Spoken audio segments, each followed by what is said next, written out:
Agége tó wá di pé gbogbo ẹ̀ wá rọ̀ lágége kì í ṣe bó ti rí tẹ́lẹ̀ rèé. Allah. Àyìnmọ́ yóò kú náà sọ sínú ìgbà Mọ́ríkàsì láti fi sọ Sheikh Adam lẹ́nu. Aliki ubi solida yawa nako fi dumurati li mori salina. Allah ya Rabbana ya Baba wa. Now 2,000 naira. Ọlọ́run o. Ó náà ni. Gbogbo ẹni tó bá fẹ́ dá sí kó dá sílẹ̀ kan náà. Ya Rabbana ya Ilahi. Igifiri li Sheikh li. Bọ́dájà ìdára. Aliki ubi. Ọba Mọ́ríkàsì dáadáa kó wí gbólóhùn yẹn. Fi dumurati li mu. Ó pẹ́ yọ ká wí dáadáa. Ọlọ́run ya Rabbana ya Ilahi. Igifiri li Sheikh li Al-Ilory. Aliki ubi solina. Fi dumurati li mursalina. Bismillah qul huwa Allah.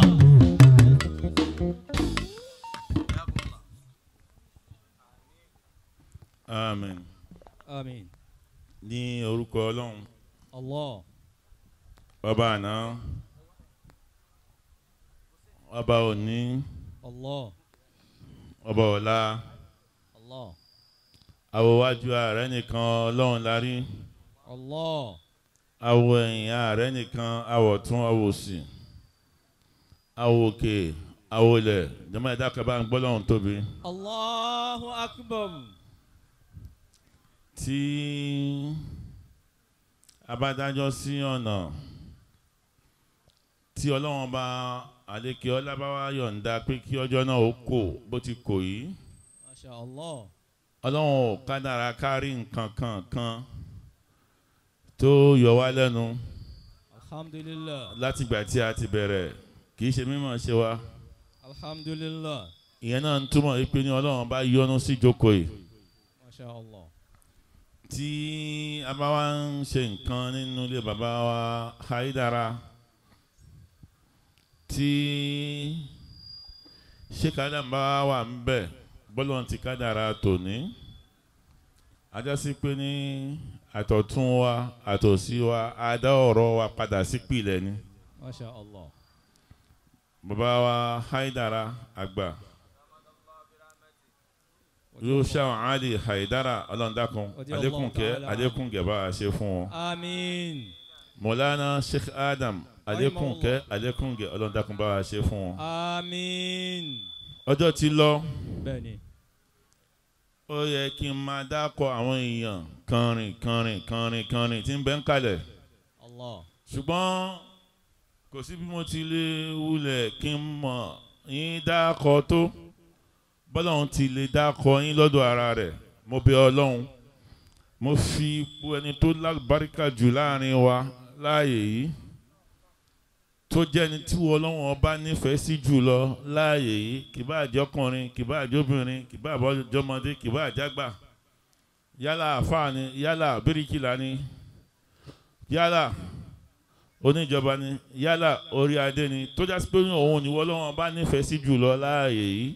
Mo fi ipò onítọ̀hún bẹ Ọlọ́run pé kó bá wa dákọ̀ gbogbo wájú bá ti lè dákọ̀ wa lọ. Àmín. Wọlá Ànábì wa Muhammad. Mo kí gbogbo wa yí pé assalamu alaikum wa rahmatullahi wa barakatuhu. Wa alaikum assalam wa rahmatullahi wa barakatuhu. Ilẹ̀ ti ṣú. Ọjọ́ ti lọ. Ó ti rẹ ìjókòó. Ṣùgbọ́n gbogbo owó wa ti wulẹ̀ kí ó rí. A fa àyà kan a sì tú a wà lọ jókòó torí àfa wa ṣúgà tó fẹ́ bágbádálẹ̀ àti fìlà.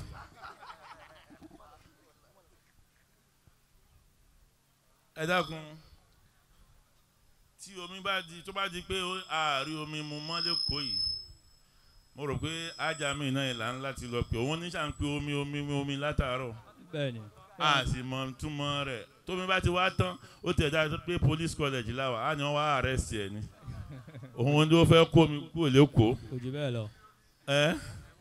Ọlọ́run kó gbàdúrà gbogbo wa. Àmín. A'udhu billahi minash shaitani rajim. Bismillahir rahmanir rahim. A'udhu billahi minash shaitanir rajim. Bismillahir rahmanir rahim. Man amila salihan من ذكر أو أنثى وهو مؤمن فلنحيينه حياة طيبة ولنجزينهم أجرهم بأحسن ما كانوا يعملون. من عمل صالحا من ذكر وأنثى من ذكر أو أنثى وهو مؤمن فلنحيينه حياة طيبة ولنجزينهم أجرهم بأحسن ما كانوا يعملون. látara wípé kò sí tuntun kan tí àwa àlùmọ́ ànábì fẹ́ ṣe tọ́lọ́wọ́n bó ti júwe fún wa nínú àlùkùránì. Allah. ìgbésí ayé ànábì wa Muhammad sallallahu alayhi wa sallam tó lò pẹ̀lú àwọn sàábé rẹ̀ lọ́kùnrin àti lóbìnrin ẹ̀kọ́ ni fún wa. báwo lànábì ti bá àwọn sàábé rẹ̀ lò nípa mímọ rírì iṣẹ́ tí wọ́n ṣe, nípa kíkan sáárá sí wọn lórí àdúrótì tí wọ́n dúró ti ànábì wa Muhammad. sallallahu alayhi wa sallam. Ọlọ́run ọba tó rán ànábì níṣẹ́. sallallahu alayhi wa sallam. Ànábì ò fẹ́ ṣiṣẹ́, àṣẹ ló dé lójú agbára rẹ̀ lọ ló sọ fún pé ní fàṣídàbí máa tó umaru wà àrídìí anil mushrikina. fàṣídàbí máa tó umaru wà àrídìí anil mushrikin. fàṣídàbí máa tó umaru wà àrídìí anil mushrikin. fàṣídàbí máa tó umaru, iṣẹ́ tá a gbé fún ọ ó tayọ iṣẹ́ tó fẹ́ ṣe ní kọ̀kọ̀. Fàṣídà bọ́ta Ojishe náà. Fàṣídà bima tumar wa aridi anil mushrikin. Wa aridi anil mushrikina. Gbogbo ẹni tó bá fẹ́ ṣiṣẹ́ Ọlọ́run ọba pátá kó máa retí àdánwò Ọlọ́run ọba lórí iṣẹ́ tó fẹ́ ṣe, nípa àtakò, nípa àwọn ọlọ̀tẹ̀, nípa àwọn onítẹ̀m̀bẹ̀lẹ̀kun, nípa àwọn tí ó fẹ́ jíṣẹ́ Ọlọ́run ọba tó fẹ́ jẹ́ lọ́wọ́ nínú ilé àti níta àti ládùúgbò àti nínú ìlú. Wà á rí di anil mushrikina. Fàṣídà bima tumar wà á rí di anil mushrikin. Ọlọ́run ọba tó wá rán ànábì wa Muhammad níṣẹ́. sallallahu alayhi wa sallam. Ó dìídì dá ṣàlẹ́ṣà ni. Ó wá ṣe é ní akányìndégbẹ̀gbọ́n.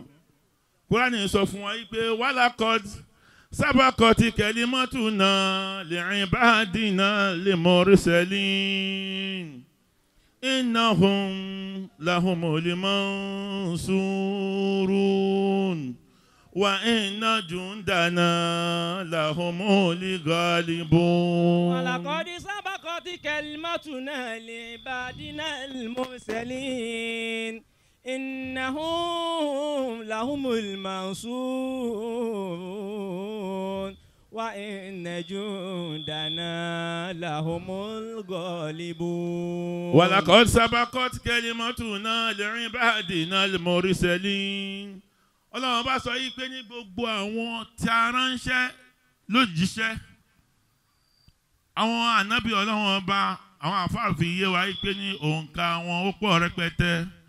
Wọ́n sọ fún wa pé ní 124,000 ní gbogbo wọn. Nínú àwọn 124,000 yẹn tí wọ́n jẹ́ ànábì, wọ́n gba mẹ́sẹ̀gì látọ̀dọ̀ Ọlọ́run ọba ni.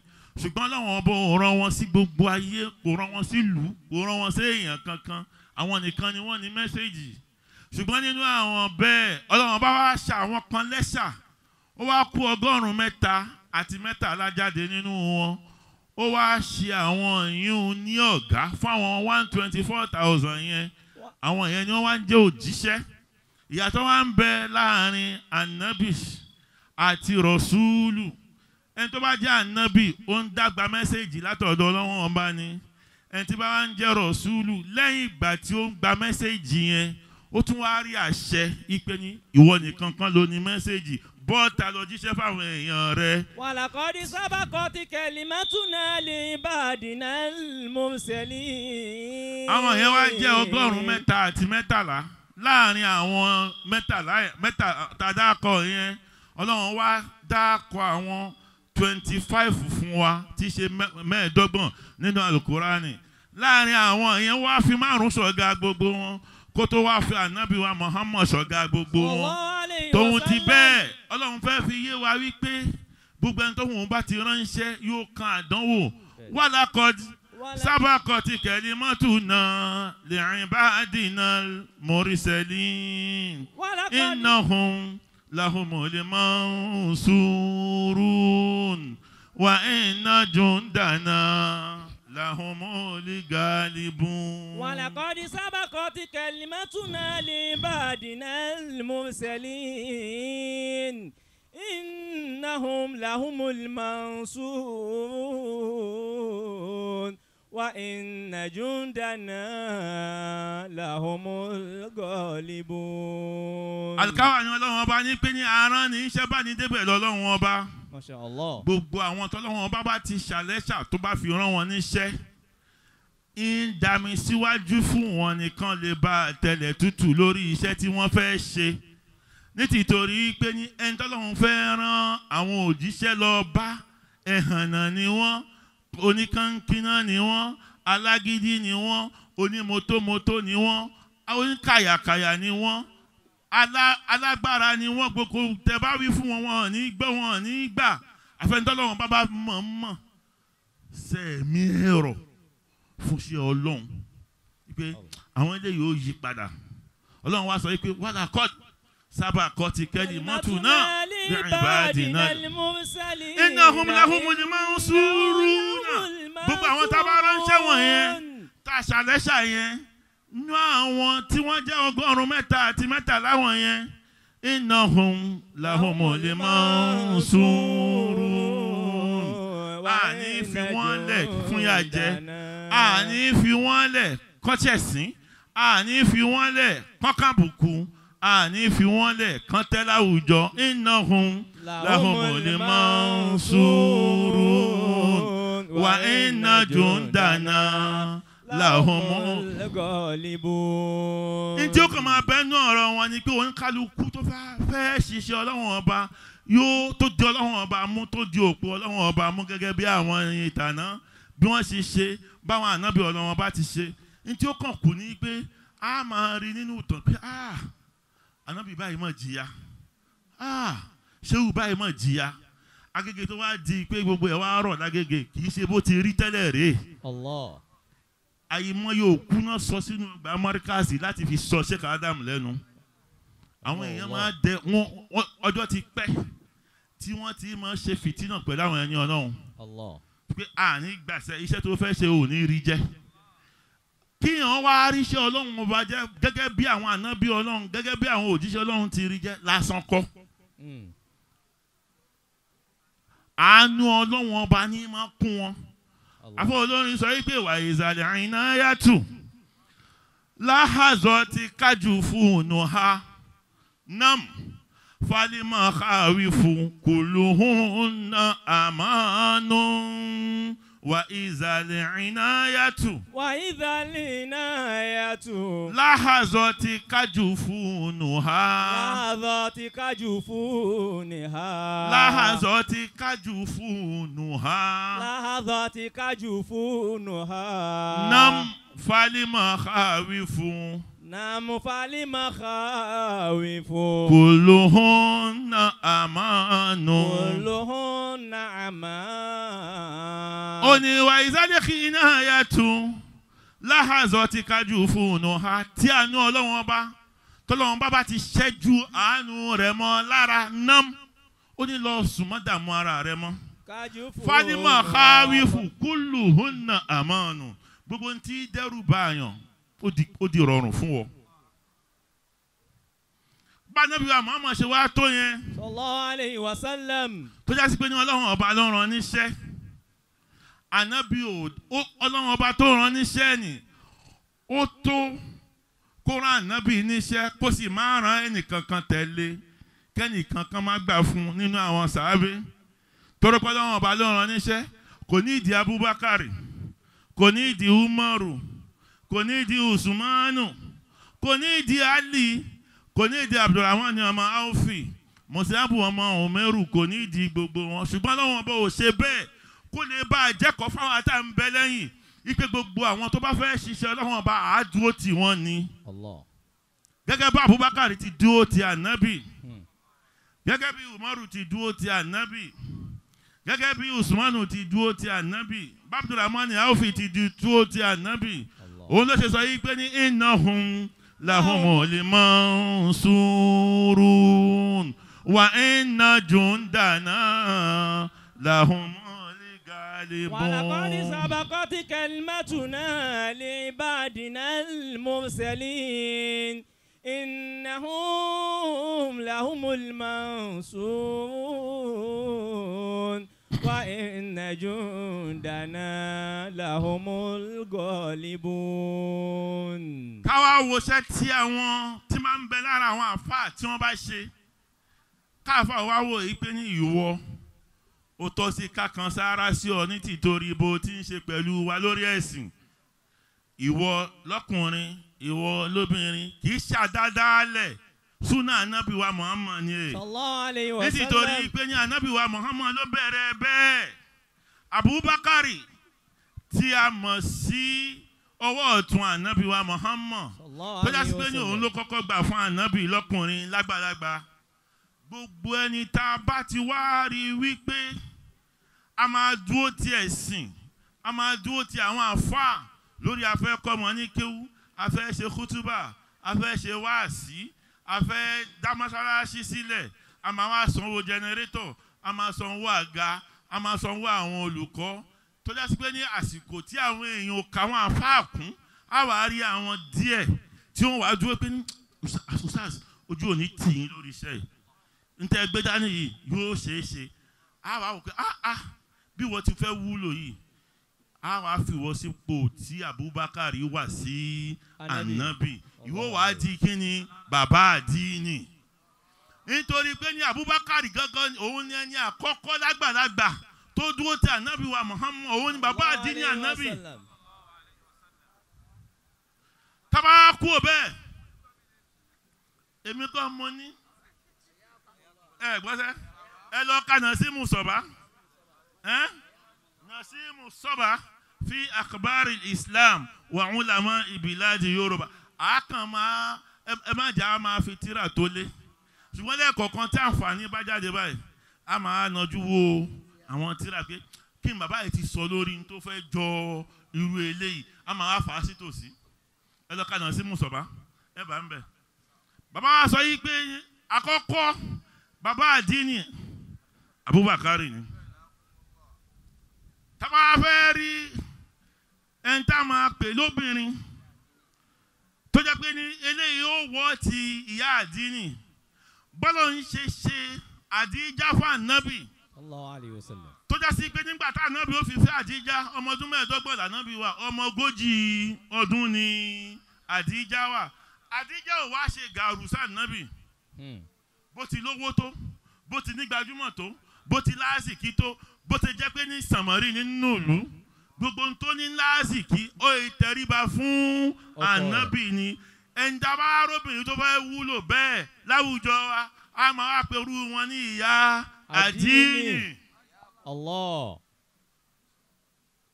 Tábà tún wá wo obìnrin míì tó jáfáfá tá a fọ́ àwọn bá ń ṣe wáàsí bóyá ní mọ́ṣáláṣí ni bóyá ní ilé kéwú ni bóyá láwùjọ ni bóyá lásàlátù ni táfà bá wá rí i pé ilé yìí a máa listen sí wáàsí ó farabalẹ̀ yìí sì gbọ́ wáàsí bí Aisha ti wúlò fún ànábì níbi ọ̀rọ̀ ẹ̀sìn a máa wá pẹ̀lú wọn ní ìyá súnà nítorí pé ní ànábì lójú ìwé Aisha fún àwọn sàábé rẹ̀ pé khuzu nisfa dinikum min hazihil humera ẹ mú dájì ẹ̀sìn yín lára ọmọ obìnrin yìí ẹ̀kọ́ iye ẹ̀sìn iye gbogbo tó bá dàrú lọ́wọ́ mọ́ yín lọ́wọ́ ẹ lọ bí Aisha tọ́ba rí ẹni tó fẹ́ wúlò fẹ́ sìn a máa wá pẹ̀lú wọn ní ìyá súnà a fi wé Aisha. ولقد سبقت كلمتنا لعبادنا المرسلين. tí a bá wá wo èèyàn tí táfà bá wá bẹ̀rẹ̀ sí tóbi tí burújí àfáà bá fẹ́ yọ ó di túláàsì káwọn èèyàn kan fẹ́ gbé náà wojú rẹ̀ ẹ gbọ́sẹ̀ pé àbí wèrè làfáà yìí ní sí èrè ní wọ́n wá ṣe wá sí kan kò sáfáà tí wọ́n ní sọ pé wọ́n ní pé ń wèrè kò sí gbogbo àfáà ni ó ya wèrè lọ́dọ̀ àwọn ọ̀tá torí wọ́n ti pànábì náà ní wèrè kò sí tuntun bẹ̀ orí àfáà yín ti dàrú níjọ́ tí wọ́n bá ti sọ bẹ́ẹ̀ fún àfáà tiẹ̀ kò tí ì ríṣẹ́ jẹ́ níjọ́ tí àfáà rẹ bá ti di pé wèrè ní àfáà rẹ tẹ́ríkì àdénù àwọn tó bá wá jẹ́rù kú àfáà a máa wá pẹ̀lú wọn ní balógun àdínì gẹ́gẹ́ bí Sayyidina Ali tó ti rẹ́dì láti fira rẹ̀ lẹ̀ fún ànábì wa Muhammad kí wọ́n pa òun kán fi ẹ̀mí tiẹ̀ kán fi di tó ń ṣe ńlá Muhammad gbogbo àfáà kọ̀ọ̀kan ni màá wá ní ẹrú kú pé n tí kò fi ṣàfáà mi kó mú mi lọ táfà ò bá tí ì bá a débẹ̀ táfà ò bá tí ì bá a débi kó ní ọmọ kéwú àbí jàmọ́ àbí mùrídí tí ó sọ pé nǹkan kò gbọdọ̀ ṣàfáà ní tí ò bá ṣàfáà èmi ni kò mú lọ irú àwọn bẹ́ẹ̀ la máa pè ní balógun àdínì gbogbo ìta ṣe lẹ́nu à ń jẹ bọ̀rọ̀ kìndín àdínì ẹnu pé ká ṣe pẹ̀lẹ́pẹ̀lẹ́ ká fi bẹ̀rù Ọlọ́run ṣe ká má ṣe torí wọ bí ayé ṣe àyìnmọ́yé òde láti lọ wọ́n ṣòye báyìí àti ìkú tó ti bẹ̀rẹ̀ sí ṣí ìgò ọtí wọ́n ṣí ṣìnáàpù wọ́n ṣí star wọ́n ti 33 44 10 àti gbogbo ọ̀nà àgbákò tí ẹ ṣe torí pé ká pè yín fún tọ́lọ́run tànábì nírú òde báyìí kẹ́ ẹ sì wá báyìí ká torí ká fọwọ́kọ alukurani pè yín kẹ́ wá dìde kó wájà pé ntẹ́ àtúmọ̀ fi ṣe ni pé ọtí náà lẹ́ẹ̀fi wúyè ìbínú Ọlọ́run àti àgbákò lẹ́ ń kọ lẹ́tà sí ó dá mi lójú pé irú rẹ̀ ò ní ṣẹlẹ̀ ń bí.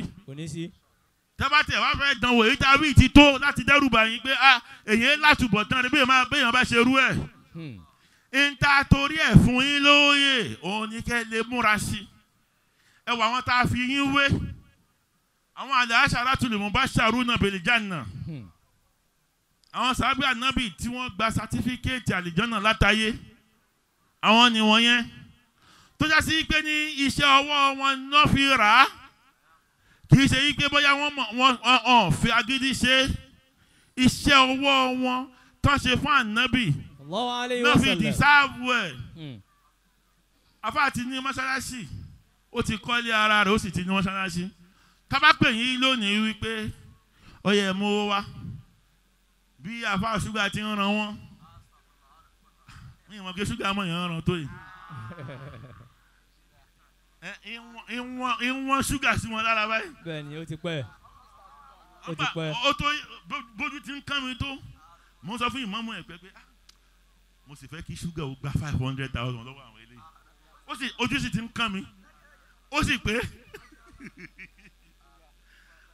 Ọlọ́run jẹ́ rí ṣe pé Ọlọ́run jẹ́ rí ṣe pẹ́ wọlé ànábì wa Muhammad kò ní ju báyìí lọ bá wí fún yín jù báyìí náà lọ ẹni tí ó gbọ́ ó gbọ́ ẹni tí ò ní gbọ́ ò ní gbọ́ Ọlọ́run jẹ́ ó wúlò fún gbogbo wa gbogbo ẹ̀yin ìyá wa ẹ̀yin bàbá wa ẹ̀yin àfáà wa tó yẹ ká kí ká dákọ̀ mo ti fọlọ́run kọ́ yín lọ́rùn mo fẹ́ ni ó tóbi jù láàyè yìí mo yẹ bẹ̀ yín mo yẹ dákọ̀ yín àmọ́ o ìsìláàmù náà wá kọ́ wa o sẹ́mi náà mo wí bẹ́ẹ̀ lẹ́ẹ̀kan yí pé alukurani tún dákọ̀ 25 fún àwọn ànábì Ọlọ́run ẹ rí pé bí kurani ti há tó ó sì dárúkọ àwọn kan ó wá há náà láàyè àmọ́ gbogbo bá rẹ̀ kó há tó mo kí bàbá wa Sheikh wa Ìmáàmù Ẹ̀pẹ́ mo kí bàbá wa nígbẹ̀yìn bàbá wa Sheikh Abdullah mo kí bàbá wa láti Kaduna mo kí ìyá wa Sàró mo kí gbogbo àwọn sànmọ́rí yàyà dáńtóró ọ̀rẹ́ wa ni sọ́sì wà ń bẹ̀ ina gezuwa ya sonnude utawa tun da safe kana zaune a can Allah ya ba mu sa'a amin Ọlọ́run abẹ́ Ọlọ́run gbogbo ẹ̀yin samari abẹ́ Ọlọ́run fún yín Allahumma haza zuluna zahirun bayna yadayk amin wa haluna la yakhfa alayk amin amartana fatarakna amin wa nahaytana fartakabna amin ولا يسعنا إلا عفوك آمين فاعف عنا يا خير معمول وأكرم مسؤول آمين إنك عفو كريم رؤوف رحيم آمين يا من لا تفتى بخلق السماوات والأرض آمين ولا تفتى بالأجنة في بطون أمهاتها آمين ألطف بنا في قضائك وقدرك لطفا يليق برحمتك يا أرحم الراحمين آمين وانصر اللهم مليكنا آمين وأهلك لكفرة أعداءنا آمين وول أمورنا خيارنا آمين ولا تولي أمورنا شرارنا وارفع مقتك وغضبك عنا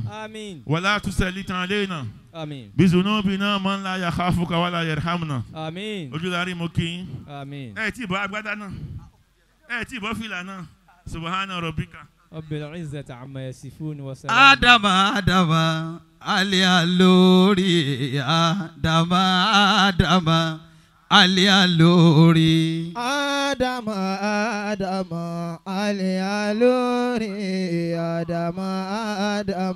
Al-Ilory Al-Ilory الله Al-Ilory Al-Ilory